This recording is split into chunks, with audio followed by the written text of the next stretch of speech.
world-class.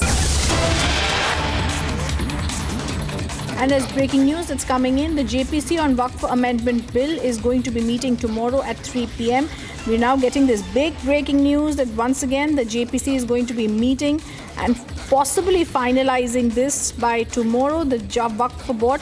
And there's also a lot of talk about opposition MP seeking tenure extension for Waqf JPC, saying many stakeholders are there. But the Joint Committee of Parliament on Waqf Amendment Bill meeting at 3 p.m. tomorrow. We have Harsha who's joining us live from outside the Parliament. Harsha, give us more details.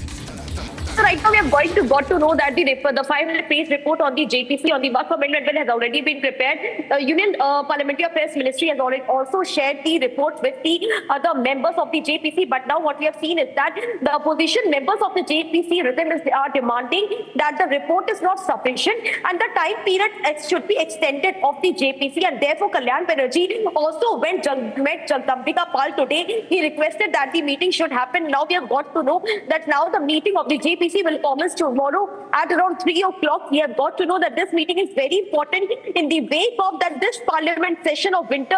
In this, the report has to be tabled on the Waqf Amendment Bill. The 40 amendments which government has kept in the amendment, and also it has been said that the sources likely state that the government, the Musalman Waqf Bill of 1995 could be repealed, and that is the reason why tomorrow meeting at 3 p.m. is very important. So wait and watch exactly the time period will be extended of JPC, or this time in this winter session, or the table will be tabled and the law will come into force. Back to you.